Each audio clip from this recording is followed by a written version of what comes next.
Today, I want to combine a few of our lessons. So we've learned about how to harmonize a melody, and in the last two lessons, we looked at how seventh chords are built. It's time to combine all of that information because today we're going to harmonize a melody using mostly seventh chords. Let's get started. Let's say you have this melody and you want to write an accompaniment to go along with it, but all you have to start with are the chords that go along with the melody, usually written above the staff like this. Here's what the melody sounds like just by itself.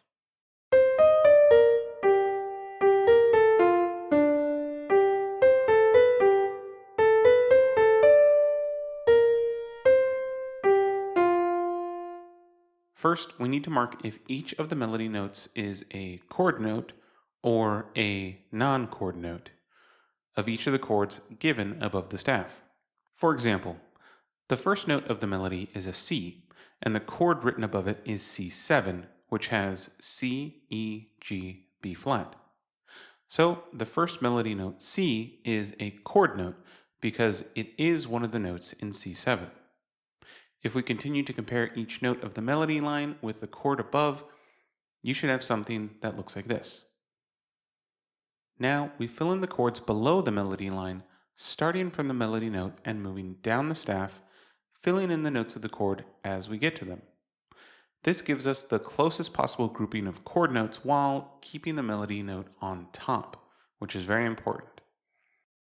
When you get to a non-chord melody note, leave out the next closest chord note below the melody note.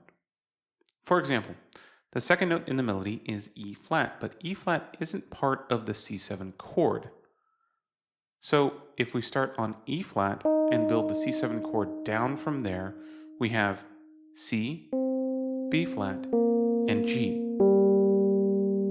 Sometimes that C, B flat being so close to each other sounds really harsh. So we can knock the C down an octave and it doesn't sound as intense because it's farther away from the B flat now. The general rule to deal with non-chord notes is to leave out the next closest chord tone below the non-chord note. If we did that here, we would leave out the C because that is the next closest chord note below E flat. But in this case, I don't think the C E flat clash is too much. It just adds a nice minor sound. Let's look at another example of a non-chord note. The next note is D natural, and the chord above is C7. If we fill in the C7 chord starting at the D natural, we have C, B flat, G. But since the D natural is a non-chord note, we can leave out the C and it should get rid of some of that dissonance.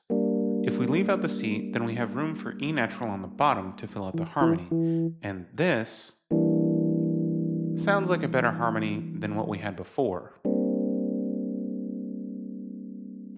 Now we continue to fill in the harmonies for the rest of the melody, and we should end up with something like this.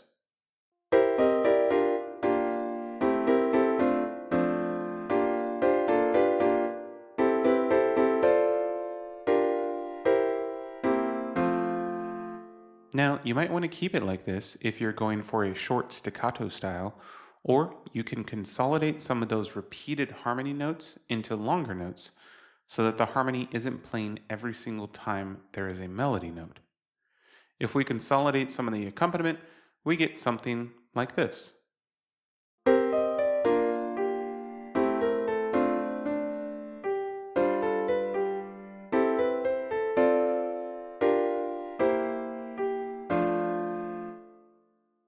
I encourage you to play around with all the steps in this process because there is no one right answer. You could use different rhythms in your accompaniment.